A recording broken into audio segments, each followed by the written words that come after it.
Hi, welcome to my YouTube channel. Myself, Dr. Keshavan Patyar. This lecture is on platelets, or which is also known as thrombocytes.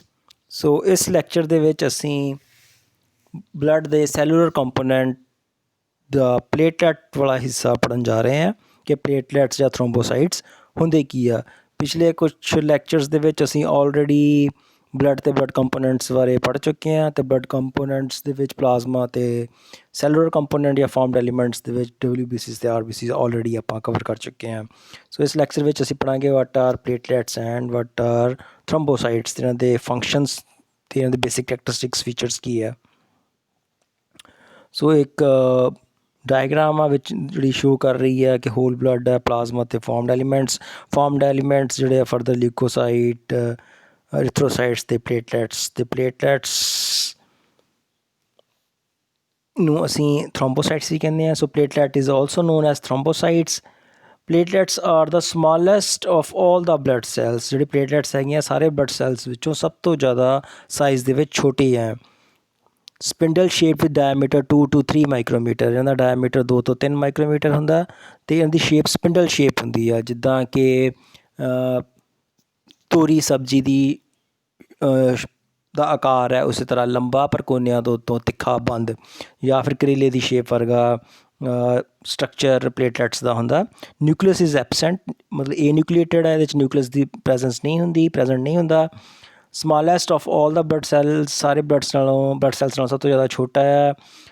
Do not reproduce, ਇਹ ਅੱਗੇ ਇਸ ਤੋਂ ਜ਼ਿਆਦਾ further ਕੋਈ ਅਗਲੀ stage ਨਹੀਂ ਬਣਦੀ ਪਲੇਟਲੈਟਸ ਤੋਂ। small fragment of the bone marrow, so it is derived from the small fragment of the bone marrow cells. So mega prokaryotic cells ਜਿਹੜਾ hematopoietic stem cell ਹੈ ਉਸ ਤੋਂ ਹੀ bone marrow cells ਤੋਂ ਹੀ platelet cells ਜਿਹੜੇ ਆ ਬਣਦੇ ਆ। So platelet count is 1,50,000 to 4 lakh in each microlitre of human blood. So ਇਸ ਦੀ ਗਿਣਤੀ 1.5 ਲੱਖ ਤੋਂ ਲੈ ਕੇ 4 ਲੱਖ ਤੱਕ ਹੋ ਸਕਦੀ ਆ ਬਲੱਡ ਦੇ ਪਰ ਮਾਈਕਰੋਲੀਟਰ ਦੇ ਵਿੱਚ। ਮਤਲਬ ਜੇ ਹਿਊਮਨ ਬਲੱਡ ਦਾ ਵੋਲੀਅਮ 1 ਮਾਈਕਰੋਲੀਟਰ ਆ ਤਾਂ ਉਸ 1 ਮਾਈਕਰੋਲੀਟਰ ਵੋਲੀਅਮ ਦੇ ਵਿੱਚ 1.5 ਲੱਖ ਤੋਂ ਲੈ ਕੇ 4 ਲੱਖ ਤੱਕ ਪਲੇਟਲੈਟਸ ਪ੍ਰੈਜ਼ੈਂਟ ਹੋ ਸਕਦੇ ਆ। ਸੋ ਇਹਨਾਂ ਦਾ ਬੇਸਿਕ ਸਟਰਕਚਰ ਸਪਿੰਡਲ ਸ਼ੇਪ ਹੈ, ਮਤਲਬ ਜਿਸ ਤਰ੍ਹਾਂ ਕਰੇਲੇ ਦੀ ਸ਼ੇਪ ਵਰਗਾ ਲੰਬਾ ਅਤੇ ਐਂਡਸ ਤੋਂ ਕੋਨਿਆਂ ਤੋਂ ਬੰਦ।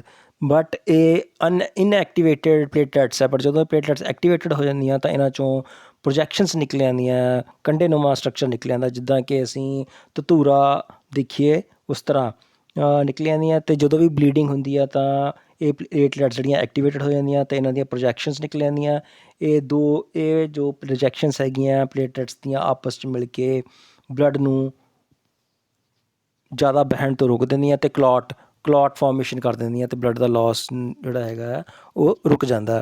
ਸੋ ਜੇ ਆਪਾਂ ਬਲੱਡ ਸਮੀਅਰਸ ਦੇ ਵਿੱਚ ਪਲੇਟਲੈਟਸ ਨੂੰ ਦੇਖੀਏ ਤਾਂ ਇਹ ਸਿੰਪਲੀ ਡਾਟਸ ਨਜ਼ਰ ਆਉਂਦੇ ਆ ਅਤੇ ਮਾਈਕਰੋਸਕੋਪ ਦੇ ਨੀਚੇ। So now coming to the functions of platelets are the part of the cell that the body uses for clotting. So platelet ਕੀ ਆ, ਉਹ ਸੈਲਸ ਹੈ ਬਲੱਡ ਸੈਲਸ ਜਿਹੜੇ ਕਿ ਜਦੋਂ ਕੋਈ ਇੰਜਰੀ ਹੋ ਜਾਏ ਤਾਂ ਬਲੱਡ ਲੋਸ ਨੂੰ ਰੋਕਣ ਵਾਸਤੇ ਖੂਨ ਨੂੰ ਜਮਾਉਣ ਦੇ ਵਿੱਚ ਹੈਲਪ ਕਰਦੇ ਆ, ਕਲੌਟਿੰਗ ਆਫ ਬਲੱਡ ਦੇ ਵਿੱਚ ਮਦਦ ਕਰਦੇ ਆ। So platelets helps to promote other blood clotting mechanism. Examples create coagulants to promote blood clotting. ਇਹ ਆਪ ਤਾਂ ਬਲੱਡ ਨੂੰ ਰੋਕਦੇ ਹੀ ਆ, ਬਲੱਡ ਨੂੰ ਜਮਾਉਂਦੇ ਹੀ ਆ, ਕਲੌਟਿੰਗ ਦੇ ਵਿੱਚ ਹੈਲਪ ਵੀ ਕਰਦੇ ਆ। ਨਾਲ ਦੀ ਨਾਲ ਹੋਰ ਵੀ ਕਈ ਫੈਕਟਰਸ ਜਿਹੜੇ ਬਲੱਡ ਨੂੰ ਰੋਕਣ ਵਾਸਤੇ ਅਤੇ ਉਹਨੂੰ ਜਮਾਉਣ ਵਿੱਚ ਜੋ ਹੈਲਪ ਕਰਦੇ ਆ ਉਹਨਾਂ ਨੂੰ ਐਕਟੀਵੇਟ ਕਰਦੇ ਆ। They secretes vasoconstrictor which consist of blood vessels causing vascular spasm in broken blood vessel. So platelets ਕੀ ਆ, ਵੈਸੋ ਕੰਸਟ੍ਰਿਕਟਰ ਮੋਲੀਕਿਊਲਸ ਨੂੰ ਰਿਲੀਜ਼ ਕਰਦੇ ਆ। Vaso means blood vessels, blood ਦੀਆਂ ਆਰਟਰੀਜ਼ ਜਾਂ ਵੀਨਸ ਜਿਹਨਾਂ 'ਚੋਂ ਇੰਜਰੀ ਹੋਈ ਹੈ ਤਾਂ ਖੂਨ ਬਾਹਰ ਨਿਕਲਿਆ। ਕੰਸਟ੍ਰਿਕਟਰ ਦਾ ਮਤਲਬ ਹੁੰਦਾ ਸਾਈਜ਼ ਨੂੰ ਘਟਾਉਣਾ। ਸੋ ਉਹ ਵਾਲੇ ਮੋਲੀਕਿਊਲਸ ਜਿਹੜੇ ਬਲੱਡ ਵੈਸਲਸ ਦੇ ਸਾਈਜ਼ ਨੂੰ, ਉਹਨਾਂ ਦੇ ਬੋਰ ਸਾਈਜ਼ ਨੂੰ ਜਾਂ ਲਿਊਮਨ ਸਾਈਜ਼ ਨੂੰ ਘਟਾ ਦਿੰਦੇ ਆ, ਜਿਹਦੇ ਕਰਕੇ ਕੀ ਆ ਬਲੱਡ ਦੀਆਂ ਜਿਹੜੀਆਂ ਨਾੜੀਆਂ ਆਰਟਰੀਜ਼ ਵੀਨਸ ਦਾ ਸਾਈਜ਼ ਘੁੱਟ ਹੋ ਜਾਂਦਾ ਅਤੇ ਬਲੱਡ ਦਾ ਜਿਹੜਾ ਲੋਸ ਹੈ ਇੰਜਰੀ ਕਰਕੇ ਜਾਂ ਸੱਟ ਵੱਜਣ ਕਰਕੇ ਉਹ ਨਿਕਲਣਾ ਬੰਦ ਹੋ ਜਾਂਦਾ ਅਤੇ ਹੌਲੀ ਹੌਲੀ ਖੂਨ ਜਿਹੜਾ ਜੰਮ ਜਾਂਦਾ। They secrete chemical that attract neutrophils and monocyte to site of inflammation. So platelets ਇਸ ਦੇ ਨਾਲ ਕਿ ਇੱਦਾਂ ਦੇ ਕੈਮੀਕਲ ਵੀ ਸਕ੍ਰੀਟ ਕਰਦੇ ਆ ਜਿਹੜੇ ਇਨਫਲਾਮੇਸ਼ਨ ਦੀ ਸਾਈਟ ਦੇ ਉੱਤੇ ਨਿਊਟਰੋਫਿਲਸ ਅਤੇ ਮੋਨੋਸਾਈਟਸ ਨੂੰ ਭਰਤੀ ਕਰਦੇ ਆ ਅਤੇ ਉਹ ਇਨਫਲਾਮੇਸ਼ਨ ਅਤੇ ਇਨਫੈਕਸ਼ਨ ਨੂੰ ਦੂਰ ਕਰਨ ਦੇ ਵਿੱਚ ਹੈਲਪ ਕਰਦੇ ਆ। ਇਨਫਲਾਮੇਸ਼ਨ ਦਾ ਮਤਲਬ ਹੁੰਦਾ ਸੋਜ ਪੈਣਾ। ਜਦੋਂ ਵੀ ਸਾਡੀ ਬੋਡੀ ਦੇ ਵਿੱਚ ਕੋਈ ਇਨਫੈਕਸ਼ਨ ਹੋਵੇ ਜਾਂ ਇੰਜਰੀ ਜਾਂ ਸੱਟ ਲੱਗ ਜਾਏ ਤਦ ਕੀ ਆ ਬੋਡੀ ਦਾ ਡਿਫੈਂਸ ਮੈਕੈਨਿਜ਼ਮ ਦੇ ਵਜੋਂ ਇਨਫਲਾਮੇਸ਼ਨ ਹੁੰਦੀ ਹੈ ਅਤੇ ਸੋਜ ਪੈ ਜਾਂਦੀ ਆ, ਉਸ ਏਰੀਏ ਦਾ ਟੈਂਪਰੇਚਰ ਵੱਧ ਜਾਂਦਾ। ਤਾਂ ਉਸ ਕੰਡੀਸ਼ਨ ਦੇ ਵਿੱਚ ਕੀ ਆ ਪਲੇਟਲੈਟਸ ਆਪਣਾ ਰੋਲ ਪਲੇ ਕਰਦੇ ਆ।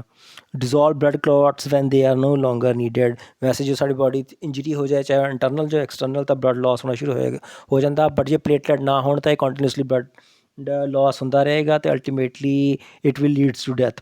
ਪੇਸ਼ੈਂਟ ਦੀ ਡੈਥ ਹੋ ਜਾਏਗੀ। ਬਟ ਸਾਡੀ ਬੋਡੀ ਦਾ ਪਲੇਟਲੈਟਸ ਦੀ ਮੌਜੂਦਗੀ ਕਰਕੇ ਜਿਹੜਾ ਬਲੱਡ ਹੈਗਾ ਆ ਉਹ ਲੋਸ ਰੁਕ ਜਾਂਦਾ, ਖੂਨ ਜੰਮ ਜਾਂਦਾ ਆਪਣੇ ਆਪ ਥੋੜ੍ਹੇ ਟਾਈਮ ਤੋਂ ਬਾਅਦ ਅਤੇ ਬਲੱਡ ਦਾ ਲੋਸ ਰੁਕ ਜਾਂਦਾ।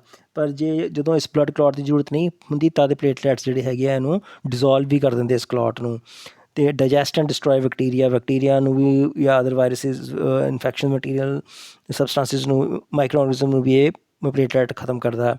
They secrete growth factor to maintain the lining of blood vessels. ਇਹ ਨੋਰਮਲ ਬਲੱਡ ਸੈਲਸ ਦੀ ਲਾਈਨਿੰਗ ਨੂੰ ਮੇਨਟੇਨ ਕਰਨ ਵਾਸਤੇ ਗਰੋਥ ਫੈਕਟਰਸ ਵੀ ਸਕ੍ਰੀਟ ਕਰਦਾ। ਸੋ ਇਹ ਫੰਕਸ਼ਨ ਹੈ ਓਵਰਆਲ ਪਲੇਟਲੈਟਸ ਦਾ। ਮੇਨ ਫੰਕਸ਼ਨ ਪਲੇਟਲੈਟਸ ਦਾ ਬਲੱਡ ਕਲੌਟਿੰਗ ਹੀ ਆ ਜਾਂ ਜਿਹਨੂੰ ਆਪਾਂ ਬਲੱਡ ਕੋਆਗੂਲੇਸ਼ਨ ਵੀ ਕਹਿ ਦਿੰਦੇ ਹਾਂ, ਜਿਹੜਾ ਕਿ ਆ ਬਲੱਡ ਫਲੋ ਨੂੰ ਡਿਊਰਿੰਗ ਦਾ ਇੰਜਰੀ ਰੋਕਦਾ। ਸੋ ਇਹਦੇ ਨਾਲ ਪਲੇਟਲੈਟਸ ਨੂੰ ਆਪਾਂ ਥਰੋਂਬੋਸਾਈਟਸ ਵੀ ਕਹਿੰਦੇ ਹਾਂ ਅਤੇ ਟਰਮਸ ਯੂਜ਼ ਹੁੰਦੀਆਂ ਥਰੋਂਬੋਪੋਇਸਿਸ, ਥਰੋਂਬੋਸਾਈਟੋਸਿਸ ਅਤੇ ਥਰੋਂਬੋਸਾਈਟੋਪੀਨੀਆ।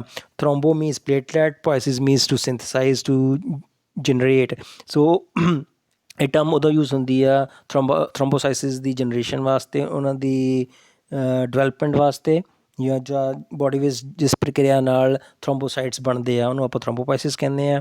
ਥਰੋਂਬੋਸਾਈਟੋਸਿਸ ਮਤਲਬ ਜਦੋਂ ਨੋਰਮਲ ਥਰੋਂਬੋਸਾਈਟਸ ਜਾਂ ਪਲੇਟਲੈਟਸ ਦਾ ਕਾਊਂਟ ਨੋਰਮਲ ਵੈਲਿਊ ਤੋਂ ਵੱਧ ਜਾਵੇ ਉਹਨੂੰ then it is known as thrombocytosis. Thrombocytopenia ਦੇ ਵਿੱਚ ਪਲੇਟਲੈਟਸ ਜਾਂ ਥਰੋਂਬੋਸਾਈਟਸ ਦਾ ਜਿਹੜਾ ਟੋਟਲ ਕਾਊਂਟ ਹੈਗਾ ਨੋਰਮਲ ਵੈਲਿਊ ਤੋਂ ਘੱਟ ਜਾਂਦਾ।